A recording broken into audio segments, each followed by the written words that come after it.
Avant de commencer, je tiens vraiment à remercier professeur Belkhadir, président de la Ligue nationale de lutte contre le diabète, et ainsi que l'ensemble de l'équipe qui veille à l'organisation de ce genre d'événements qui sont pour moi très très importants. C'est des opportunités pour le partage d'informations et le partage d'expériences et aussi pour montrer un peu ce qui se fait à l'international, mais ce qu'on fait déjà nous à l'échelle nationale. Donc, je commencerai, j'ai deux présentations. C'est pas évident après le déjeuner, à ce moment de la digestion. Je vais faire une première présentation qui devait être faite par mon ami Dr Samir Mounesh, épidémiologiste à la direction de l'épidémiologie et de lutte contre les maladies. Étant donné qu'il est absent, il est en déplacement, il est en mission à l'étranger. Donc, et j'ai jugé très utile de vous montrer un peu, de vous dresser un peu le tableau et de ce qui se passe en matière de facteurs de risque et en matière de maladies non transmissibles via la dernière étude qui a été réalisée. J'ai un problème, j'ai pas ma présentation ici.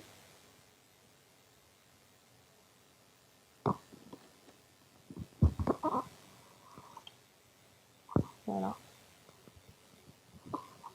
Qui c'est qui s'occupe de... C'est bon. Voilà, donc comme je disais, je vais vous présenter les résultats de la dernière enquête, bien sûr en passant par la méthodologie pour voir jusqu'à quel degré elle est fiable, cette enquête qui a été faite à l'échelle nationale. Donc sans trop tarder, je rappelle rapidement ce que vient de présenter Dr Berri, c'est qu'en parlant de maladies non transmissibles, on considère les maladies cardiovasculaires, le diabète, les cancers, les maladies respiratoires chroniques. Et pourquoi? Parce que c'est un fléau, ça a été dit, 80% de mortalité sont causées par les maladies non transmissibles au niveau des pays à faible revenu, mais aussi au niveau du Maroc. Et ces maladies sont dues dans 75% des cas à des facteurs de risque communs. Quels sont ces facteurs de risque? Alors, il y a des facteurs de risque qui ne sont pas modifiables, tels que l'âge et l'hérédité, mais il y a des facteurs de risque sur lesquels on peut agir, tels que l'alimentation malsaine, la sédentarité, le tabagisme, la consommation d'alcool. Et c'est principalement pour des pays comme les nôtres, c'est des cibles, c'est sur ces facteurs de risque qu'il faut agir pour rendre l'action plus efficace et éviter l'incidence ou l'augmentation de l'incidence de ces maladies. Alors, pourquoi les facteurs de risque doivent subir une surveillance? Alors, d'abord parce qu'ils ont une très grande, comme ce que je viens de dire, répercussion sur la mortalité et la morbidité des maladies non transmissibles. Ils sont modifiables via de la sensibilisation, de la formation et de l'information. La validité de leurs mesures, elle est prouvée scientifiquement. Et bien sûr, des données probantes, ça nous permet d'avoir des données probantes à soumettre aux décideurs afin de mener des actions de santé publique, des actions de terrain et qui peuvent être très très efficaces. La dernière enquête qui a été faite par le ministère de la Santé remonte à l'année 2000. Donc, et aussi c'était une occasion et une raison pour actualiser ces données en 2017-2018. Donc l'approche, c'est l'approche stepwise, c'est un protocole standardisé qui est proposé par l'OMS. Elle a commencé à le mettre en œuvre, à appuyer les pays à le mettre en œuvre en 2002. Jusque-là, 122 pays l'ont réalisé. C'est un protocole standardisé et c'est un outil qui nous permet de surveiller les facteurs de risque des maladies non transmissibles et bien sûr les facteurs d'avoir des mesures, des facteurs de risque communs à ces maladies non transmissibles. L'objectif de cette enquête, c'était de déterminer la prévalence des facteurs de risque communs chez les adultes âgés de 18 ans et plus. Les objectifs spécifiques, c'était de décrire la distribution des facteurs de risque des maladies non transmissibles en fonction des caractéristiques socio, démographiques et géographiques pour orienter l'action de santé publique toujours, identifier les groupes de population les plus exposés aux différents facteurs de risque et déterminer le niveau de connaissance de la population relative aux facteurs de risque, même si le comportement n'est pas forcément parallèle aux connaissances en matière de facteurs de risque. Alors, l'enquête, elle a porté, pour l'organisation et le pilotage de cette enquête à l'échelle nationale, il y a eu la mise en place la création de 2 comités, un comité de pilotage présidé par monsieur le secrétaire général du ministère de la Santé et un comité technique où siégeait une bonne partie des personnes ici présentes. Je citerai professeur Agna, professeur Belkhadir et bien d'autres. Et le type de l'étude, c'était une étude transversale qui nous permettait d'avoir une photographie à un moment donné. Elle a touché l'ensemble du territoire national. Les 12 régions étaient concernées, 69 provinces sur les 82 que compte le Maroc. La période de collecte de données s'est étalée de 2017 à 2018. Et la population cible, comme je l'ai dit, c'est les sujets âgés de 18 ans et plus. Et c'était sur la base d'un échantillon qui était fait grâce à l'appui du Haut Commissariat au plan sur un échantillon mètre suite au recensement qui a été fait en 2014. Cette enquête appelée Stepwise, pourquoi? C'est parce qu'elle est soumise à 3 étapes, 3 niveaux, 3 étapes. Première étape ou Step 1, c'est le questionnaire, c'est les enquêtes qu'on a l'habitude de faire, c'est des collectes d'informations via des questionnaires, des données générales sur des données démographiques et bien sûr l'évaluation des connaissances de la population par rapport aux facteurs de risque et leurs liens avec les maladies non transmissibles. Les habitudes comportementales, il y a la connaissance mais il y a le comportement aussi. La deuxième étape, c'était des mesures physiques, la mesure du poids, mesure de la taille, mesure du tour de taille et bien sûr mesure de la pression artérielle. Troisième étape, c'était les mesures biochimiques, notamment la mesure de la glycémie et des lipides dans le sang capillaire. Par la suite, il y a eu la mesure des tests qui ont été faits, ces tests ont été faits à domicile, mais il y avait aussi la collecte des spots urinaires et un sous-module qui a été fait pour confirmer la validité des spots urinaires qui nous ont permis de calculer la consommation du sel de NaCl du Marocain sur les 24 dernières heures avant le passage des enquêteurs. Alors, principaux résultats de cette enquête. D'abord, l'échantillon a concerné 6100 ménages.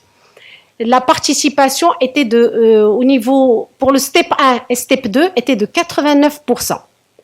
Avec une légère différence entre le milieu rural et le milieu urbain. Le rural a mieux participé que le milieu urbain et une participation au step 3, qui est la prise de sang et la collecte des spots urinaires, qui était de 80%. Au total, 5499 personnes ont participé à cette enquête, ont accepté volontairement de participer à cette enquête. Alors, les données sociodémographiques ont montré que 65% des personnes qui ont participé étaient de sexe féminin et 62,4% habitaient au milieu rural. Deuxième chose, c'est que les âges qui étaient les plus représentés dans cette étude allaient de 18 ans à 49 ans, et avec une légère baisse pour les autres tranches d'âge jusqu'à 70 ans et plus, ce qui ne reflète pas forcément la distribution de notre population marocaine, ce qui nous a poussé à travailler sur une pondération, ce qui nous permet d'équilibrer ces échantillons aussi bien entre sexes qu'entre milieu urbain et rural et par rapport à la tranche d'âge pour avoir une estimation des projections égale ou valide par rapport aux projections démographiques de la population faites par le HCP, et nous permettra aussi d'avoir les prévalences pondérées et plus valides. Donc, calculer entre ce qui nous a permis, cette pondération a été calculée en calculant la probabilité de tirer le ménage, la probabilité de tirer l'unité primaire, probabilité de tirer l'unité secondaire et la probabilité d'inclusion de l'individu au sein du ménage. Alors, pour le premier step, et qui concerne les facteurs de risque comportementaux et les connaissances aussi, nous avons trouvé comme résultat pour le principal facteur de risque des maladies non transmissibles, qui est le tabac, la consommation du tabac. Et là, vous avez le résultat du tabac fumé, mais nous avons aussi les résultats du tabac sniffé et du tabac mastiqué. Donc, c'est des différents types de consommation des produits du tabac.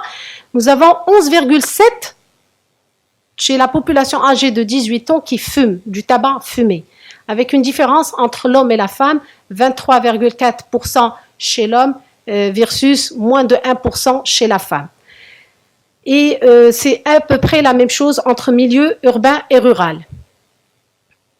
La connaissance de la loi 1591 de lutte contre le tabac et aussi les gens qui sont en faveur de l'application de cette loi, on a été agréablement surpris qu'il y avait une bonne connaissance de cette loi et que la majorité des personnes, aussi bien hommes que femmes et milieu urbain et rural, étaient pour l'application de cette loi qui protège le non-consommateur.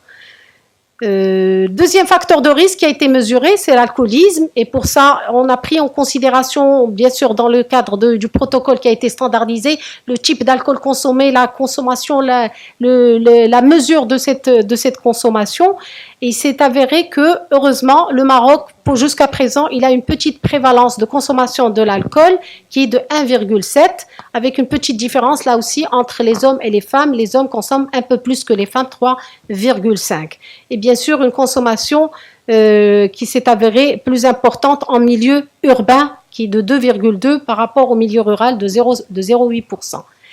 La consommation des légumes et des fruits, et là on a respecté la définition arrêtée par l'OMS, c'est les 5 portions de fruits et des légumes, et pour ça, dans le cadre de cette enquête, tout un travail a été fait, la définition d'une portion de fruits, je fais vite, et donc on a constaté que au total, 76% des Marocains âgés de 18 ans et plus consomment moins de 5 fruits et légumes, sachant que c'est des denrées qui sont à la portée au niveau de notre pays. L'activité physique, pareil, 21% sont considérés ne faisant pas d'activité physique en ayant comme définition de l'activité physique 150 minutes par semaine. Alors, les deuxième steps a montré que le surpoids, c'était les mesures. Alors, le surpoids, nous avons 33% des Marocains âgés de 18 ans qui sont en surpoids et 20% qui sont obèses. Et plus ce signe est plus alarmant chez la femme que chez l'homme. Et plus en milieu urbain qu'en milieu rural. La tension artérielle, elle est de 29,3 chez la population âgée de 18 ans et plus. Légère différence entre l'homme et la femme, mais pareil entre le milieu urbain et rural. Les mesures biochimiques, alors nous avons, et là l'objet de notre rencontre d'aujourd'hui, c'est le diabète. 10,5% des Marocains âgés de 18 ans et plus sont considérés diabétiques et dans cette définition, nous prenons en considération ceux qui ont été dépistés lors de l'enquête et ceux qui sont suivis avec un traitement connu diabétique. Le prédiabète, et qui est une information très très importante, là aussi, nous avons 10,4% de cette population qui est en prédiabète et ça sous-entend qu'il faut prévoir des actions de santé publique ciblées à cette population qui, un jour ou l'autre, risque de développer un diabète. La comorbidité HTA diabète, et vous le savez très bien, c'est une comorbidité très fréquente. Alors 56% des diabétiques, on a trouvé 56% de diabétiques chez les hypertendus. L'hypercholestérolémie, là aussi, on a 10,5 d'hypercholestérolémie lors de cette enquête. Alors rapidement, les tranches d'âge qui ont montré le plus de consommation ou le plus de facteurs de risque. Alors les jeunes de 18 ans à 44 ans, c'est le tabac, un peu moins à partir de 45 ans. L'alcoolisme, pareil, c'est chez les jeunes. Par contre, l'inactivité physique et l'inactivité physique, c'est à partir de 60 ans et plus. L'obésité, elle est plus fréquente à partir de 60 ans. Le diabète, il est plus fréquent, 10 de moyenne pour toute la population, mais elle commence à augmenter cette prévalence à partir de 45 ans et elle dépasse le double à partir de 60 ans. L'hypercholestérolémie, elle passe à 18, de 10, elle arrive à 18 à partir de 60 ans et l'HTA arrive à 63 ans, à 63% à partir de 60 ans. Donc, rapidement, on a une nette diminution, heureusement, pour la consommation du tabac entre l'enquête de 2000 et l'enquête de 2018, une petite diminution de l'hypertension entre 2000 et 2018. Par contre, une nette augmentation du diabète chez cette population entre 2000 et 2018. On est passé de 6,6 à 10,6, sachant que 50% de cette population se méconnaissait diabétique. L'obésité, là aussi, il y a eu une augmentation. On est passé de 13 à 20%.